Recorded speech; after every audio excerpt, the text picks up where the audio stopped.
Sometimes the people we are meant to find arrive long after we have stopped looking. The first snow of December drifted across the hills of northern Montana like scattered feathers carried by the wind. The world beyond Mason Walker's cabin seemed wrapped in silence, the kind of silence that settled into old wood, frozen lakes, and the spaces inside a man's heart that time never quite managed to heal. The cabin stood alone near the edge of Pine Hollow Lake, nearly 3 miles from the nearest paved road.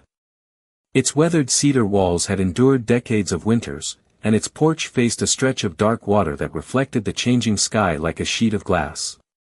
Every morning began the same way. Before sunrise, Mason would wake to the soft ticking of the old military watch resting on his bedside table.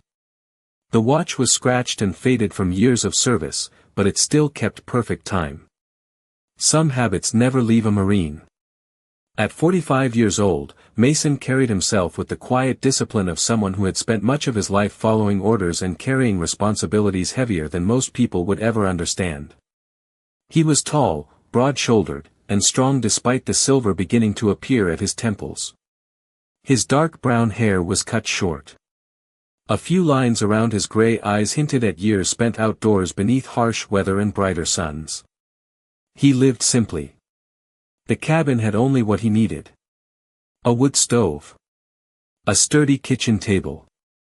Shelves lined with books he reread every winter.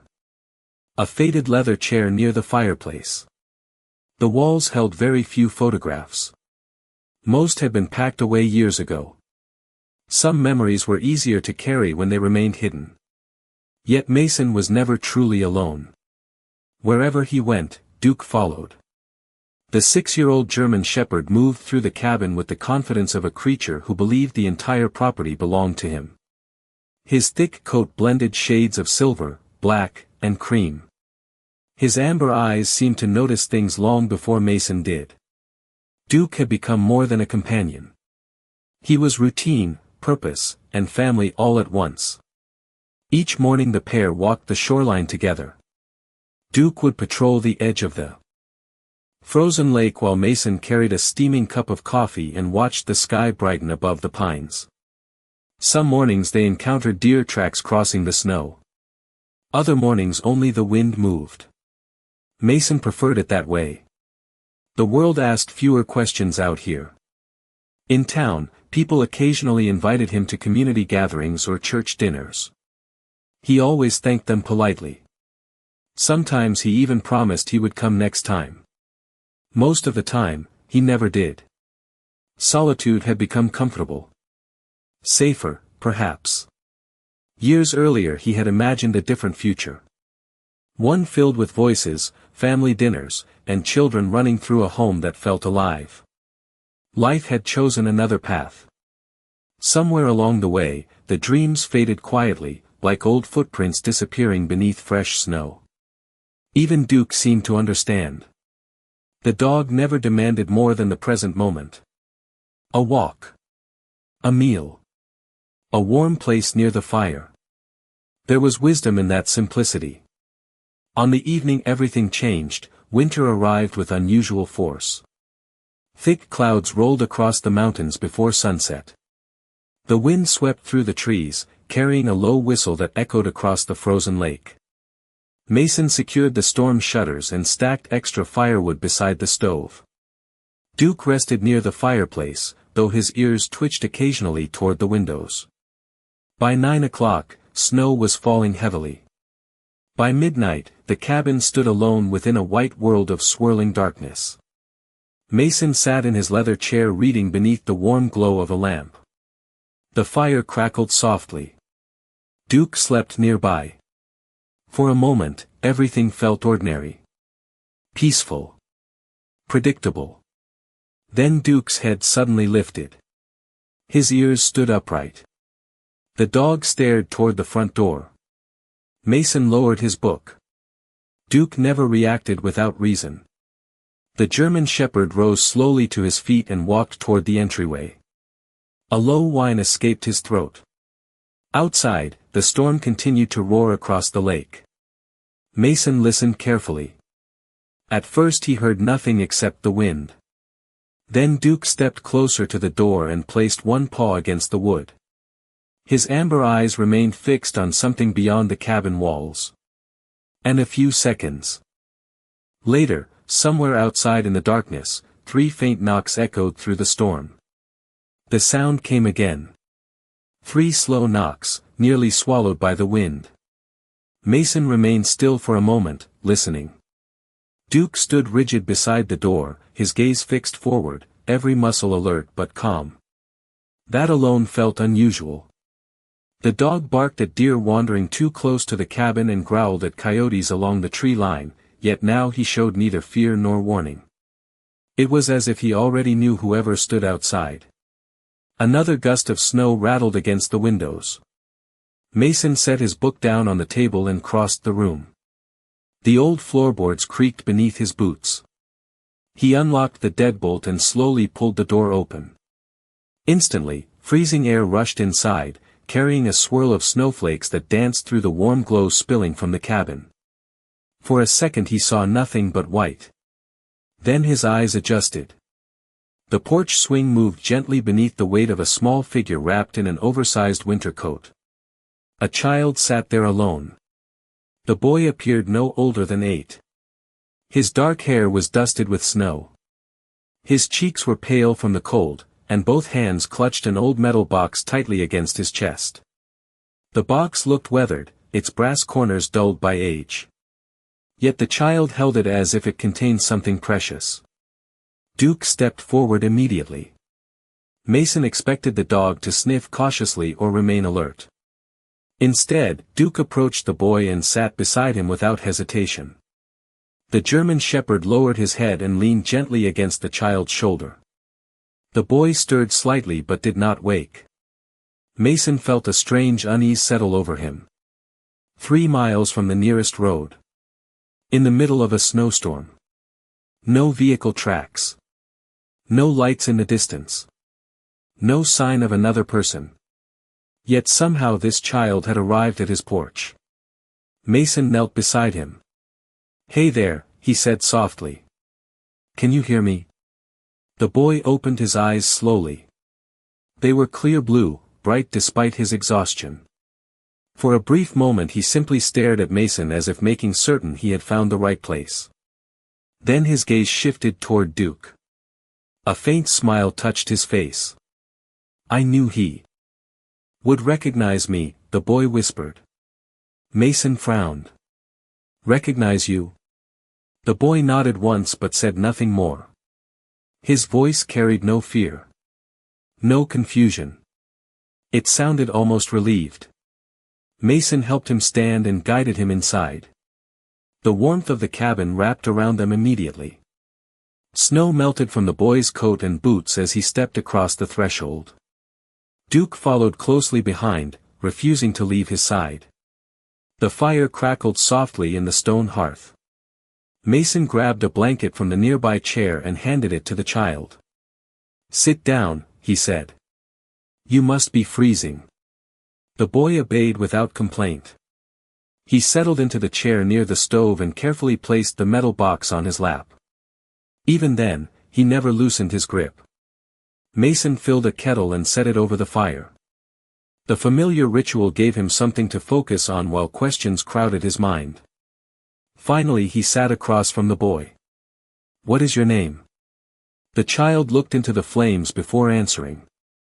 "Noah." "All right, Noah. Do your parents know where you are?" Silence. "Did someone bring you here?" Noah shook his head. "No." "Then how did you get here?" Again the silence returned. Duke rested beside Noah's chair.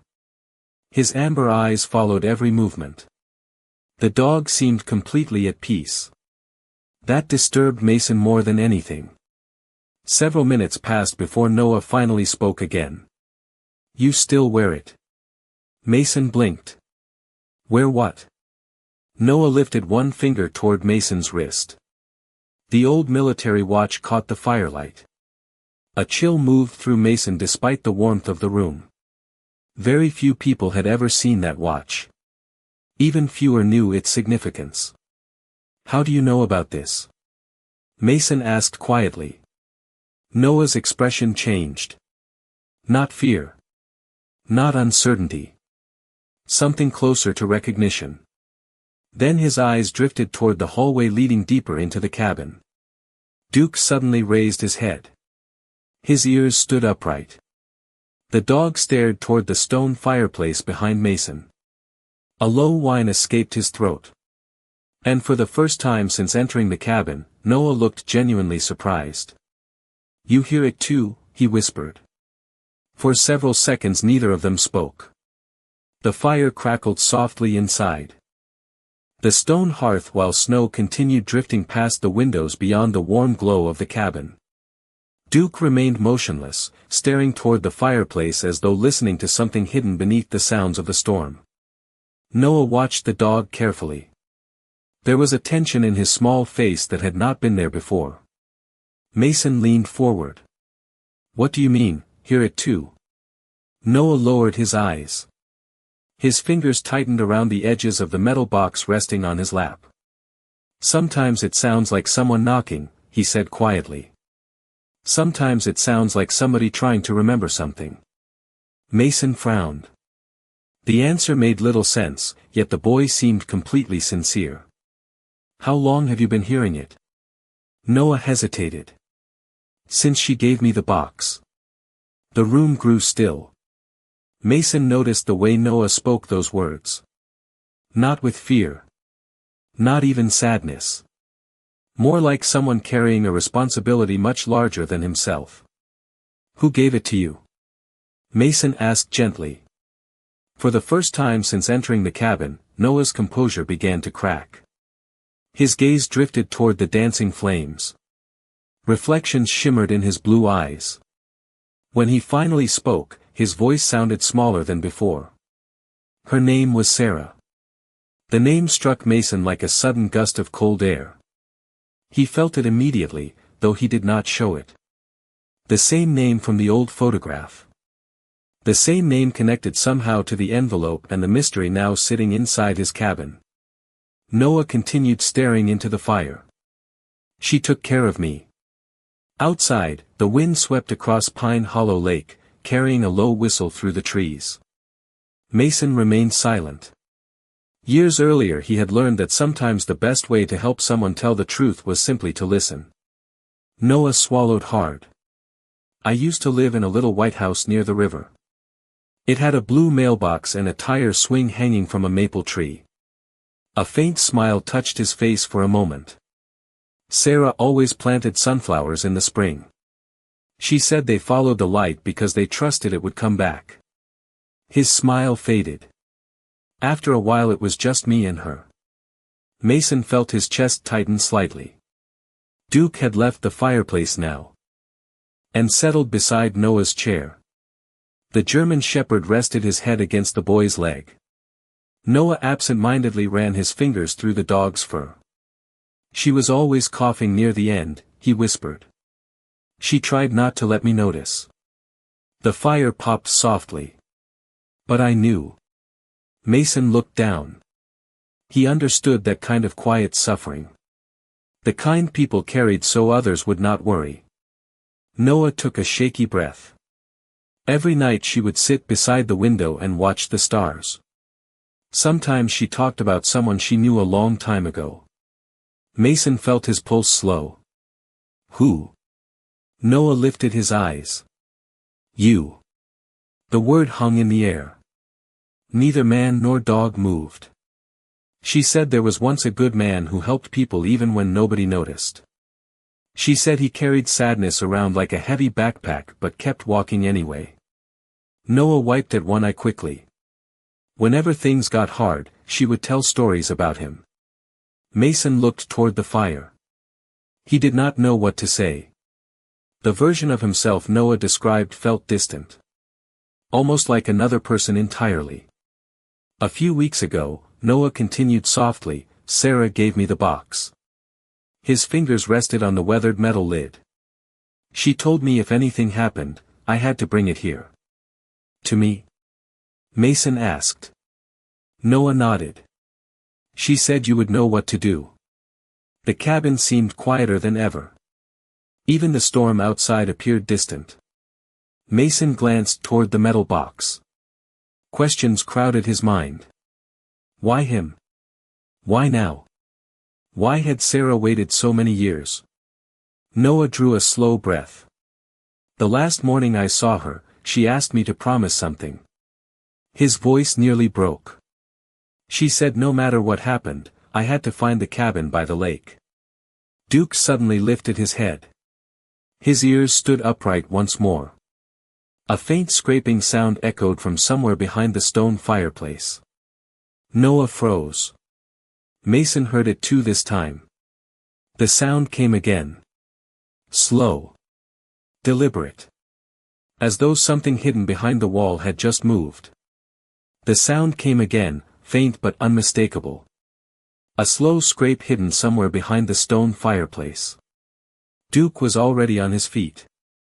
The German shepherd moved toward the hearth with focused determination, his nails clicking softly against the wooden floor.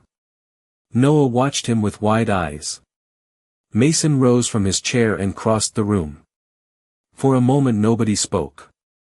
The storm outside continued whispering against the cabin walls while the fire cast shifting shadows across the stone. Duke stopped beside the fireplace and pressed his nose against a section of rock near the lower corner. He sniffed carefully, then pawed once at the stone. Not aggressively. Deliberately. As though showing Mason exactly where to look. Mason knelt beside him. The stones forming the fireplace had always seemed original to the cabin. Heavy gray granite fitted together decades before he purchased the property. Yet now, under the dancing firelight, one section appeared slightly different. The edges were smoother. The color a shade darker. He ran his fingers across the surface. There. A narrow gap. Almost invisible. His pulse quickened. "Bring me the flashlight," he said quietly. Noah immediately stood and retrieved the lantern from the nearby shelf. The beam illuminated the stonework. Mason examined the gap more carefully. Hidden within the seam was a small brass keyhole. For several seconds he simply stared at it. "That should not be there," he murmured. Noah's gaze dropped instantly to the metal box resting on the table. Slowly, the boy lifted it and placed it before Mason. Neither of them needed to say what they were thinking. The brass key. Mason opened the box carefully.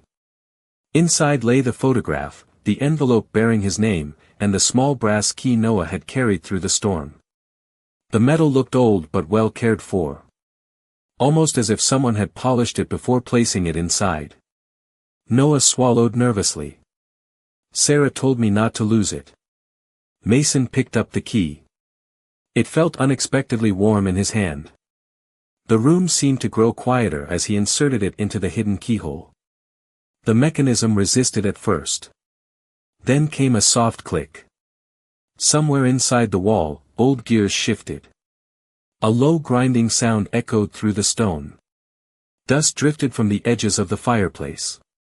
Slowly, a narrow section of rock swung inward. Noah gasped. Behind the wall was a hidden compartment no larger than a closet. Shelves lined the interior. Everything inside was covered by a thin layer of dust. Yet one object stood out immediately. A weathered wooden chest rested in the center. Duke stepped forward first. He sniffed the air inside the compartment, then sat down calmly beside the chest. Whatever had drawn his attention all evening seemed to have been found. Mason carefully pulled the chest into the room. The hinges creaked softly as he opened it. Inside were journals. Dozens of them. Leather-bound notebooks stacked neatly together. Beneath them lay bundles of letters tied with faded blue ribbon. Noah stared at the contents. "Sarah kept journals," he whispered. Mason's eyes widened. The first notebook bore a familiar name written in careful handwriting. Sarah Whitmore. He opened the cover. The pages were filled with entries spanning years. Dates. Observations. Memories. The handwriting remained steady throughout. Noah moved closer. Mason turned to one of the earliest pages. His breath caught instantly. The entry described a young Marine named Mason Walker. Not as a stranger. Not as an acquaintance. As someone important. Someone Sarah had watched, admired, and remembered. Page after page mentioned him. Small details. Places. Conversations. Moments he had long forgotten. It was as though Sarah had quietly preserved pieces of his life across decades. Mason could barely process what he was seeing. Why would she keep all this, he whispered. Noah pointed toward the bottom of the chest. Beneath the journals rested a sealed envelope. Unlike the others, this one looked newer. The paper remained clean despite the years. Across the front, written in Sarah's unmistakable handwriting, were 6 simple words. For Mason. Open when Noah arrives. The fire crackled softly behind them. Snow drifted across the windows. Duke remained perfectly still. Mason stared at the envelope while 1,000 questions filled his mind. Then, with slightly trembling hands, he broke the seal and unfolded the letter. The very first sentence made his heart stop. If you are reading this, then Noah has finally found you, and it is time for you to learn why I have been watching over your life for 22 years. The words seemed to linger in the air long after Mason finished reading them. The fire crackled softly behind him while snow drifted across the dark windows. Noah sat quietly at the table, watching his face. Duke remained beside the chest, his amber eyes moving between them as though he understood the importance of what had just been uncovered. Mason lowered the letter slowly. 22 years. The number echoed in his mind. He had not spoken to Sarah in decades. There had been no phone calls. No letters. No unexpected visits. Yet according to the journal spread across the table, she had somehow followed the course of his life all those years. He opened another notebook. The pages smelled faintly of cedar and old paper. Sarah's handwriting flowed neatly across each line. She wrote about seasons, towns, changing jobs, and quiet observations. Most surprising of all, many entries described events Mason barely remembered himself. A volunteer project helping repair a church roof after a storm. A summer spent assisting an elderly neighbor with firewood deliveries. A Christmas morning when he anonymously paid for groceries for several struggling families. None of these stories had ever appeared in newspapers. Most had happened far from where Sarah lived. Yet somehow she knew. How is this possible? Mason whispered. Noah leaned closer. She always said people leave footprints even when they do not realize it. Mason looked at him. What does that mean? Noah thought for a moment. She said kindness travels farther than people think. The room fell silent again. Mason turned another page. Tucked between 2 journal entries rested an old newspaper clipping. The headline described a community fundraiser held nearly 15 years earlier. There was a photograph attached. Standing near the edge of the crowd was a younger version of Mason. He barely remembered attending the event. Beneath the clipping, Sarah had written a short note. Still helping people when nobody is watching. Mason swallowed hard. The more evidence he found, the stranger the mystery became. Noah carefully opened one of the bundles tied with blue ribbon. Inside were dozens of letters. Some addressed to Sarah. Others never mailed. Several contained photographs. One picture showed Sarah standing beside the White House near the river Noah had described. Another showed a younger Noah planting sunflowers beside a wooden fence. The image radiated warmth and peace. Yet there was something else hidden among the papers. A folded map. Mason spread it across the table. Red circles marked several locations throughout Montana. Most meant nothing to him at first. Then he noticed one familiar point. Pine Hollow Lake. His cabin. A line connected the lake to another location nearly 80 miles away. Noah pointed immediately. That is where we lived. Mason studied the map carefully. Sarah had written dates beside each marked place. Some stretched back more than 2 decades. It looked less like a map and more like a timeline. A record of movements. A trail. Duke suddenly stood and approached the table. The dog lowered his nose toward a specific corner of the map. Mason followed his gaze. There, hidden beneath one fold, was a handwritten note he had almost missed. The paper contained only an address and a single sentence. Start where the story truly began. Mason felt a chill. Do you know this address? He asked Noah. The boy shook his head. I have never seen it before. Mason examined it again. The town name sounded vaguely familiar. Somewhere deep within his memory, something stirred. Not a complete memory. Just a feeling. Like hearing a song after many years and recognizing only the first few notes. He returned to Sarah's final letter. Near the bottom, one paragraph had been underlined twice. If you want the truth, follow the journals. They will lead you to the promise I made long ago. Promise. Mason stared at that word. Sarah had mentioned a promise. Noah had mentioned a promise. Everything seemed connected to something that happened years before. Something important enough for Sarah to document for 22 years. Outside, the storm had begun to weaken. The wind no longer howled against the cabin. Instead, a strange stillness settled across the frozen landscape. Mason glanced toward the clock. It was nearly 3 in the morning. Exhaustion tugged at him, yet he knew he would not sleep. Not after this. He reached for another journal, this one older than the rest. The leather cover showed signs of heavy use. Inside the front page, written in faded ink, were words that instantly stole his breath. The entry was dated 22 years earlier. And the very first sentence read, "Today I met the man who saved my life, but he does not remember me." The old journal remained open on the table as dawn slowly approached beyond the frosted windows. Pale blue light began spreading across Pine Hollow Lake, turning the snow-covered landscape into a world of silver and glass. Mason read the first pages carefully while Noah sat beside the fire and Duke rested nearby. The entries painted a picture he had never expected to see.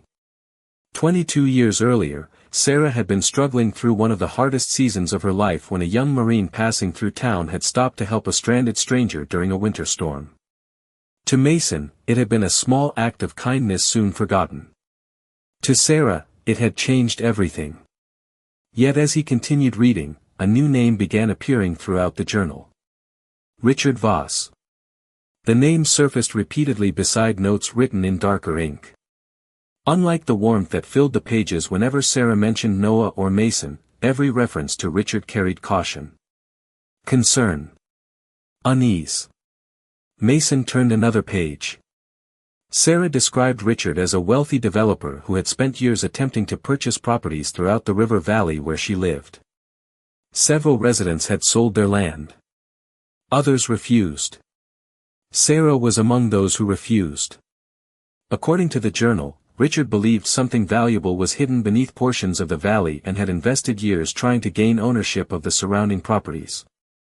Noah looked up from the fire. I remember that name. Mason glanced at him. You do? Noah nodded slowly. Sarah never liked talking about him. Whenever letters arrived from his office, she would put them away immediately. A chill settled over Mason. He continued reading. Several entries mentioned repeated offers to purchase Sarah's home. The amounts increased every year. Yet Sarah never accepted. Near the end of one journal, a sentence had been underlined twice. If Richard ever learns what is truly hidden, he will never stop searching. Mason leaned back in his chair. The words felt less like a journal entry and more like a warning. Duke suddenly lifted his head. His ears pointed toward the front window. The dog stood and walked across the room. Mason followed his gaze. Outside, fresh tire tracks cut through the snow leading toward the cabin. His heartbeat quickened. No vehicle had come this way during the storm. The nearest road remained miles away. Yet someone had clearly arrived after sunrise. Mason stepped closer to the glass. A dark SUV sat partially hidden among the trees near the edge of the property. He did not recognize it. Noah appeared beside him. "Who is that?" he whispered. Mason did not answer immediately. A moment later, the driver's door opened. A man wearing a long black winter coat stepped into view. Even from a distance, there was something deliberate about the way he moved. Confident. Patient. As though he knew exactly where he was going. Duke released a low warning sound. Not fear. Alertness. The man approached the cabin slowly, stopping several yards from the porch. Then he simply stood there looking toward the house. Snow drifted between them. Minutes passed. Finally the stranger reached into his coat pocket and placed something on the porch railing before turning away. He walked back to the SUV without attempting to knock. Without speaking. Without acknowledging anyone inside. Mason watched until the vehicle disappeared beyond the trees. The cabin felt strangely silent afterward.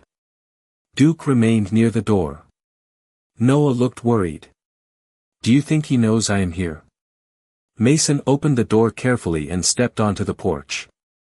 The cold air carried the scent of pine and fresh snow.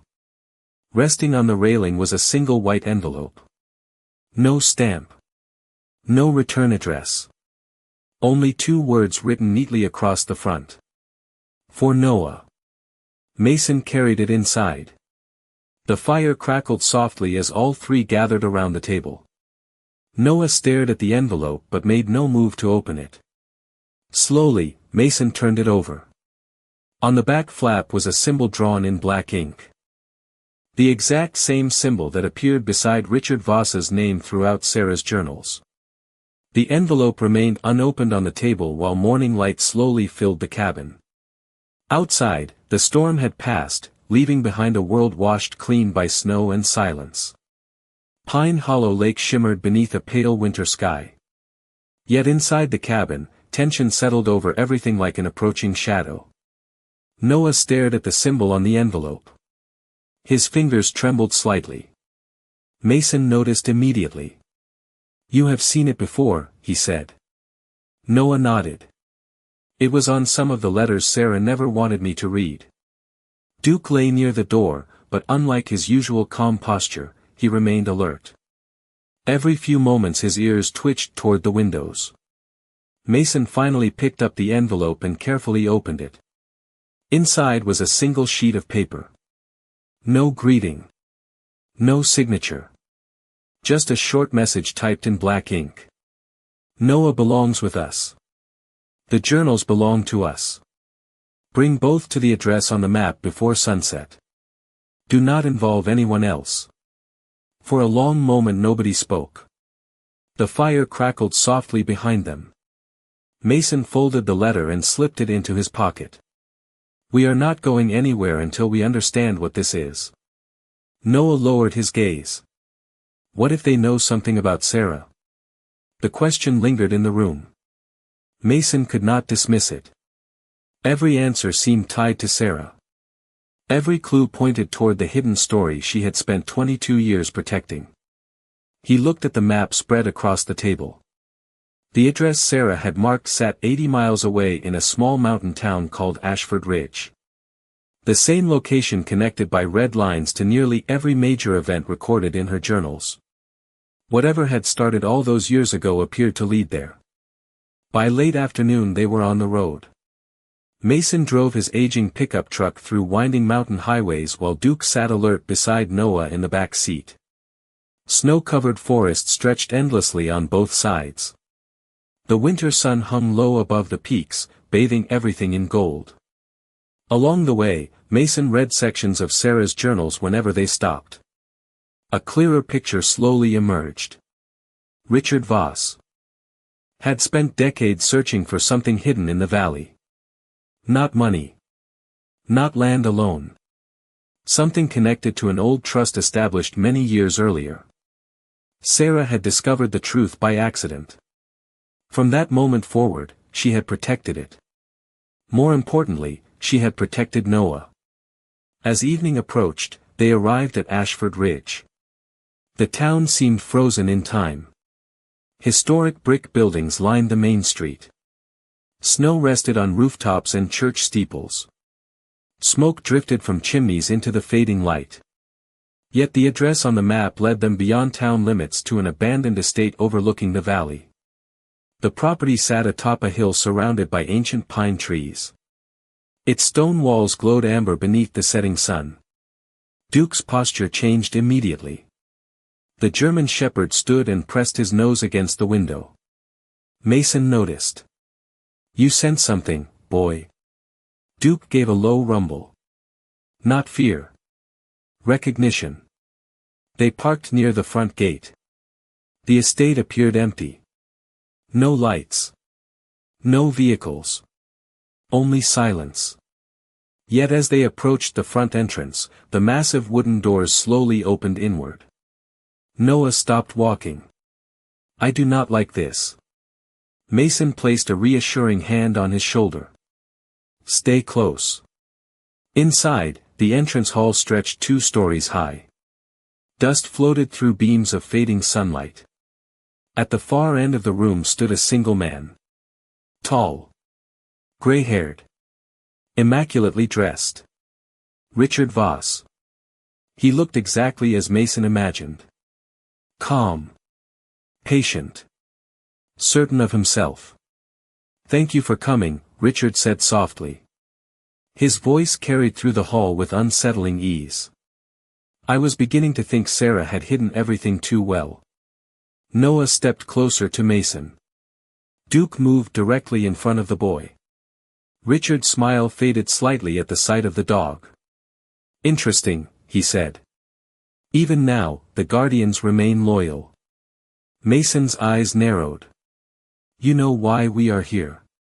Start talking." Richard glanced toward Noah. "The child deserves the truth." Then he reached into his coat and placed a weathered photograph on the nearby table. Mason's breath caught instantly. The photograph showed Sarah standing beside a much younger version of Richard. Between them stood a little boy no older than 3. And that boy was Noah. The photograph seemed to pull the air from the room. Noah stared at it without blinking. The child in the picture had the same eyes, the same shape of face, the same uncertain smile. For a long moment, nobody moved. Even Duke stood frozen beside him. Richard Voss folded his hands calmly. "Sarah never wanted him involved in any of this," he said. "She believed she could protect him forever." Mason looked from the photograph to Richard.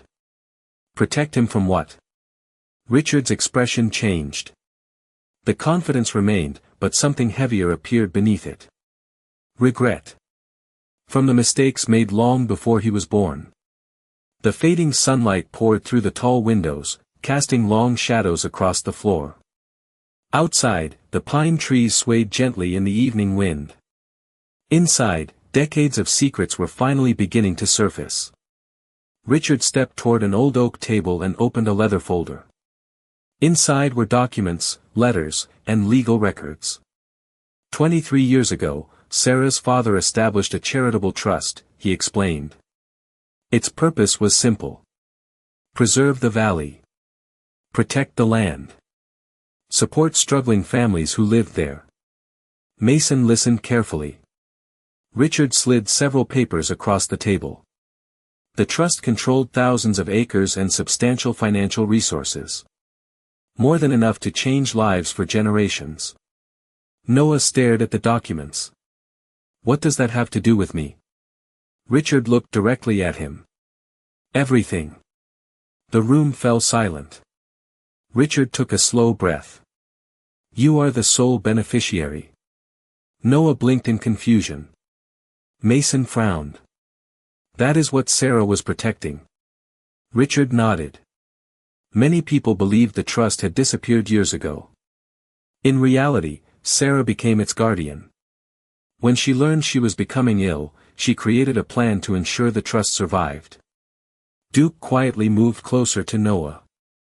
The boy rested one hand against the dog's shoulder. "Then why were you looking for us?" Noah asked. Richard lowered his eyes briefly. "Because I believed Sarah left instructions that only I could help complete." Mason remained unconvinced. The letters. The pressure. The visits. The warnings. Richard nodded slowly. "I handled everything poorly." The honesty surprised everyone. "I spent years trying to locate documents Sarah hid. I thought she no longer trusted me. The truth was far simpler. She trusted someone else more." Richard looked directly at Mason. "You." Mason said nothing. Richard reached into the folder and removed one final envelope. Unlike the others, this one bore Sarah's signature across the seal. "This was delivered to my attorney after her passing," he said quietly. It could only be opened if Noah and Mason Walker arrived together. Noah's eyes widened. Richard handed the envelope to Mason. The paper felt strangely familiar. Almost as if Sarah had anticipated this exact moment. Carefully, Mason broke the seal and unfolded the letter. Sarah's handwriting filled the page. "If you are reading this, then the promise has finally been completed. Noah, you were never meant to inherit money. You were meant to inherit purpose. The trust belongs to you because one day you will help protect the people who need it most. Richard, if you are standing there, then I know you kept your word despite our disagreements. And Mason, there is something you never understood. 22 years ago, you saved a frightened young woman during a snowstorm and then walked away without asking for anything in return. That kindness changed the course of my life. Every good thing that followed began with that moment." The room remained silent except for the distant whisper of wind beyond the windows. Mason continued reading. "Noah belongs exactly where he is. Not because of blood. Not because of law. But because love chooses its own family." Tears filled Noah's eyes. Duke leaned gently against him. Richard smiled sadly. Sarah always had a way of seeing things clearly. Mason folded the letter carefully. Years of questions suddenly seemed smaller. Years of loneliness felt lighter. The trust would remain protected. Sarah's wishes would be honored. And the truth had finally found its way into the light. Yet as Mason prepared to place the letter back into its envelope, a small folded note slipped from between the pages and drifted onto the table. None of them had seen it before. Written across the front in Sarah's unmistakable handwriting were 4 simple words. "There is one more secret." The small note rested in Mason's hands as evening settled across the valley. For several moments nobody spoke. The golden light outside the estate windows faded into soft shades of blue, and the first stars appeared above the snow-covered mountains. Noah sat quietly beside Duke, while Richard remained near the table, giving the moment the respect it deserved. Slowly, Mason unfolded the note. Sarah's familiar handwriting filled only a single page. Yet every word seemed to carry the warmth of a voice that refused to be forgotten. "If you found this note, then everything happened exactly as I hoped. The trust is safe. Noah is safe. And perhaps, for the first time in many years, so are you." Mason felt his throat tighten. He continued reading. "There is no hidden fortune. No final mystery buried beneath the valley. The last secret was never a place or an object. It was a person. For 22 years I searched for a way to repay a kindness that changed my life. In the end, I realized kindness does not want repayment. It only wants to continue. That is why I sent Noah to you." The room grew quiet. Even the old estate seemed to listen. Sarah's words continued. "He does not need someone perfect. He needs someone steady. Someone who understands loneliness and still chooses compassion. Someone who knows that family is built one act of love at a time. Mason lowered the letter. Across the room, Noah looked at him with uncertain eyes. The boy had lost the only home he had known. Mason had spent years believing his own life was meant to remain empty. Somehow, Sarah had seen beyond both of those wounds. Richard smiled softly. She knew exactly what she was doing. Months passed. Winter slowly surrendered to spring. The snow melted from the hills surrounding Pine Hollow Lake.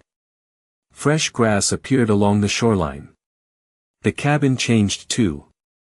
A second chair appeared beside the fireplace. Children's books filled one corner of the living room. Laughter occasionally drifted through rooms that had once known only silence. Noah enrolled in the local school. He planted sunflowers beside the cabin exactly as Sarah had taught him. Every morning Duke accompanied him to the garden before beginning his usual patrol along the lake. The old German shepherd seemed younger somehow, as though purpose had returned to him as well. The charitable trust began supporting families throughout the valley, just as Sarah intended. Richard honored every promise made in her name. What had once been guarded by secrecy now became a source of hope for countless people. One warm evening in early summer, Mason stood on the porch watching the sunset spread across the water. The lake reflected ribbons of gold and crimson beneath the fading sky. Noah sat nearby drawing pictures while Duke rested at his feet. The world felt different now. Not perfect. Not free from sorrow. But whole. For the first time in many years, Mason no longer felt like a visitor in his own life. Then Noah looked up from his sketchbook. "Can I ask you something?" Mason smiled. "Of course." The boy hesitated. "Do you think Sarah knew all of this would happen?" Mason gazed toward the distant horizon where sunlight touched the mountains one final time. A gentle breeze carried the scent of pine and wildflowers across the lake. He thought about storms, hidden journals, old promises, and unexpected arrivals. He thought about how a single act of kindness could travel across decades before finally returning home. "I think she hoped," he said quietly. Noah smiled. Duke lifted his head. Far down the shoreline, near the edge of the trees, a small wooden post leaned slightly in the evening light. Something white fluttered from it in the breeze. Noah pointed toward it. "What is that?" Mason narrowed his eyes. He had never seen the post before. Attached to it was what appeared to be an envelope. And even from a distance, he could